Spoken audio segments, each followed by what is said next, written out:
Year 2015, nakabili ng residential house ang tiyahin ko na nasa Italy. Binili niya agad ang bahay dahil sa napakamura nitong halaga. Up and down ang setup at malaki pa ang garahe. Gawa sa konkreto ang dingding nito, pero kahoy naman ang sahig pati yung second floor. Matandang dalaga si tita. Siya ang kaisa-isang kapatid na babae ni Papa. Bale, pinakamatanda ito sa kanila. Si tita na ang tumayong ama't ina nilang magkakapatid nang mamatay ang mga magulang nila sa aksidente. Dahil sa hirap ng buhay at kakulangan sa pinag-aralan, wala siyang mapasukan na permanenteng trabaho. Kaya hindi na siya nagdalawang isip nang isinama si tita ng kanyang kaibigan para magtrabaho bilang kitchen helper sa isang fast food sa Italy. Nagpursige siyang kumita para makaipon ng pera. Mabilis na lumipas ang panahon. Kaya ayun na nga, hindi na siya nakapag-asawa. Walang ibang pwedeng magbantay ng bahay na nabili niya. Agad-agad kaming lumipat ng asawa ko dito. Tinawagan niya ako sa cellphone na may keypad pa ng mga panahon na yon. Bibigyan pa raw kami ng alawan, sabi niya. Bago pa lang kaming mag-asawa na nagsasama. Tamang-tama lang ito dahil wala pa kaming sapat na ipon na pera. Sapat na ipon para makabili o umupa ng bahay. Hindi naman kasi kalakihan ang sweldo ko sa pinapasukan kong pabrika. Tapos, pinapauwi pa kami kapag walang masyadong ginagawa. Minsan isang umaga, nakahiga ako sa kama. Ini-enjoy ang konting oras bago bumangon. Nakapikit lang ako noon. Humuga ang kama. Naramdaman ko na tila may humiga sa tabi ko. Medyo inaantok pa ako noon kaya tinamad na ako magmulat ng mga mata. Maagang bumabangon ng asawa ko para magluto ng babaunin ko sa trabaho. Inakala ko na bumalik siya sa higaan para matulog ulit. Naidlip pa ako saglit kaya't nakalimutan ko na yung nangyari. Maya-maya pa, bumangon na ako. Tapos, napansin ko na wala pala akong katabi sa higaan. Nagtaka ako kung sino yung tumabi sa akin kanina. Pagbaba ko sa sala, nakasalubong ko ang asawa ko nang pumasok ito sa bahay. Pumunta siya sa palengke. Bumili ng lulutuin ng umagang iyon. Nauubos na pala sa rep yung stock naming pagkain. Kaya, imposible na siya yung humiga kanina sa tabi ko. Sa totoo lang, hindi naman ako natakot. Para kasing nag-aagaw tulog at gising pa ang diwa ko. Wala pa ako sa wisyo.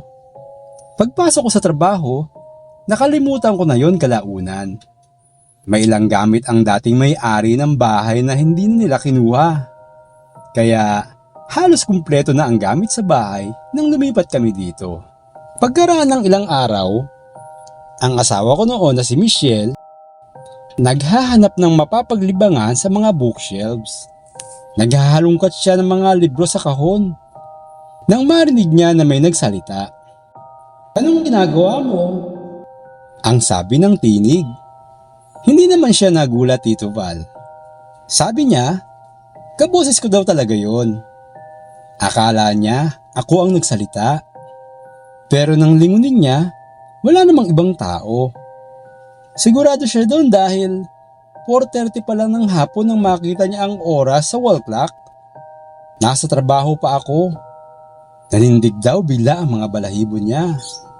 Mabilis siyang nagtungo palabas ng bahay. Nanginginig. Takot na takot. Sa totoo lang, napakaduwag ng asawa ko. Inabutan ko pa nga siya sa may gate ng bahay ng hapon na yon. Pinilit ko na lang matawa ng magkwento siya para naman mabawasan yung takot niya. Isang gabi, habang nag-uusap kami sa sala, napansin namin na parang may figura ng bata na pumasok sa may pinto. Sigurado talagang may pumasok, Tito Val. Kasi, tumunog yung spring ng screen door. Wala naman kasi kaming alagang aso na maaaring dumaan doon.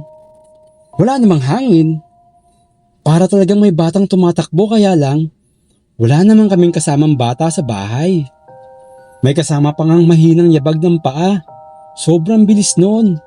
Nakakapagtaka. Nawala ang takot ko at natawa. Nakita ko ang asawa ko na parang batang nanginginig sa dulo ng sofa. Nakakapanindig balahibo daw, sabi niya. Siguro dahil nagkataon na nanonood kami ng horror movie na The Grudge ng mga oras na yon. Simula noon, madalas na namin yung nararamdaman. Minsan sa kabilang kwarto, tuwing hating gabi, parang may naglalakad. Walang tigil, pabalik-balik. Malinaw ang madidinig yung kaskas ng paa sa sahig na kahoy. Kapag mag-isa lang ako, pakiramdam ko may tao sa second floor. Ramdam mo yung bigat ng mga hakbang. Kita mo yung pagdidilim ng mga siwang ng sahig. Tandaan na may dumadaan. Dumalangit-ngit din yung ibang parte ng sahig. Luma na kasi eh. Naisip ko na lang na baka may pusa doon na nakapasok. Tumitigil naman agad kapag pinupuntahan ko. Nagtataka lang ako dahil sarado naman lahat ng bintana. Iniiwasan ko kasi na mabasa ang mga gamit namin kung sakaling umulan. Ni minsan, wala pa naman akong nakikitang figura para sabihin na talagang may multo kaming kasama. Basta puro paramdam lang. Hindi lang namin nabibigyan pansin. Hindi naman ito nananakit. Yun bang nagpapapansin lang. Isang gabi habang natutulog kami, biglang nagising si Michelle. Naririnig mo ba yun? Tanong ng asawa ko sa akin. Nakiramdam ako at doon ko narinig ang maliliit na hakbang. Tunog ng maliit na hakbang ng tao na naglalakad. Pabalik-balik sa tabi ng kama namin. Hindi na ako naglakas ng loob na magmulat ng mata.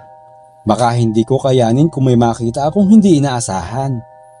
Pakiramdam ko, malapit na malapit ito sa akin. Ako kasi yung nasa harapan ng higaan, samantalang yung asawa ko nakahiga malapit sa dingding ng kwarto. Wala namang ibang eksena, basta panay lang ang langit-ngit ng sahig na kahoy. Nawala din ito ng madaling araw, tapos doon lang kami nakatulog. Kalaunan, lalong lumakas ang mga presensya.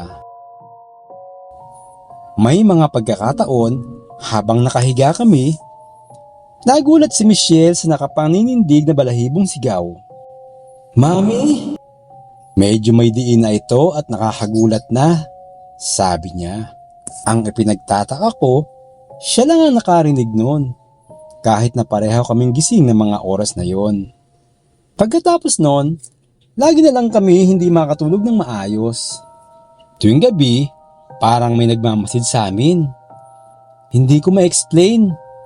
Basta, mabigat sa pakiramdam. Naranasan ko rin na habang papunta ako sa banyo, narinig ko ang mahinang iyak ng bata sa may hagdanan. Lumapit ako at nakita ko ang anino na nakahugis ng isang maliit na batang babae. Medyo transparent siya. Madilim ang bahagi ng mukha. Yung para bang fog na naghugis bata. Hindi mo agad mapapansin kapag hindi mo tinitigang mabuti. Sa palagay ko, babae nga iyon. Parang nakasuot ito ng puting bestida, pang sinaunang tao. Nakatayo lang sa dulo ng hagdan, umiiyak. Daddy, laro tayo, sabi niya. Kahit nangangilabot, lumapit ako dito. Pagkaraan, dahan-dahan siyang naglaho na parang usok. Halos hindi ako makatulog ng gabing yon. Makaraan ng ilang araw, bumisita ang pinsang ko, si Ate Sally. Sa pagkakatanda ko, may third eye siya. Sinabi ko sa kanya ang mga nangyayari sa bahay. Hindi pa man natatapos yung ikinukwento ko nang sabihin niya na baka may naistorbo kaming kaluluwa. Alam niyang matagal na hindi na natirhan ng bahay. Maaari din na naging portal ang mga lumang gamit na nasa loob ng bahay. Marami sa mga gamit ay antigo na. Kung saan-saan lang daw binili ng dating may-ari. Pwede din daw na sa mga salamin. Mag-alay daw kami ng kandila at dasal. Sa kabila nun, hindi pa rin namin nagawa ang payo ni Ate Sally. Ilang gabing walang nagpaparamdam. Ni kaluskos, wala talaga. Sa isip ko, baka natakot o sumama kay Ate Sally yung mga kaluluwa. Lumipas ang ilang araw. Akala namin okay na ang lahat. Minsan isang gabi, habang nanonood kami ng TV, biglang nagpatay sindi ang mga ilaw. Tumuyo ang mga balahibo ko. Tapos, naramdaman ko na may presensya sa likod ko. Biglang umihip ang malamig na hangin sa loob ng bahay. Nanigas ang katawang ko. Sa unang pagkakataon, nakita ko ng malinaw ang itsura nito. Maamo. Hindi naman nakakatakot. Sinubukan ko itong tignan pero tumakbo siya ng mabilis. Naglagos lang sa pader. Parang magic. Nang gabi ding iyon, ginawa namin ang payo ni Ate Sally. Nagsindi kami ng kandila sa bawat sulok ng bahay at nagdasal. Nag-alay din kami ng mga candy at pagkain na nakalagay sa platito. Yun kasi yung nakikita ko sa mga pelikula. Baka sakaling makatulong. Kung minsan, paisa-isang nawawala yung mga candy o kaya naman, nalilipat lang sa iba't ibang parte ng bahay. Halos araw-araw namin itong ginagawa. Hindi naman tuluyang nawala ang pagpaparamdam. Pero medyo nabawasan din kahit papano. Wala namang pisikalan kaya okay lang. Hanggang sa makasanayan na namin. Kung minsan, wala namang paramdam. O kaya, sa mga bisita lang nagpapapansin. Madalas, akala ng karamihan, mga anak namin yung nakikita nilang naghahabulan. Magugulat na lang sila kapag nalaman nilang kaming mag-asawa lang ang nakatira doon. Basta, madalas yun. Kalaunan, napansin ko lang na medyo gumaan ang buhay namin. Parang may kapalit na swerte yung pagpaparamdam ng multo. Tuloy lang ang pag-aalay namin ng mga pagkain. Tito Val, baka hindi na kami magtagal sa bahay na ito. Kasi naman, malapit na kaming lumipat sa sarili naming bahay. Saka next year, uuwi na din si tita. Magsi-senior na siya sa January. Okay na daw yung naipon niya hanggang sa pagtanda. I-enjoy na lang daw niya yung retirement habang malakas pa siya. Magta-travel na lang kung may budget pa. Sana, hindi na mawala yung swerte paglipat namin. At dito ko na lang tatapusin ang kwento ko. Maraming salamat mga kaibigan sa pakikinig dito sa Pinoy Mystery Horror. Hanggang sa susunod, ingat kayo lagi at ito si Tito Val. Paalam!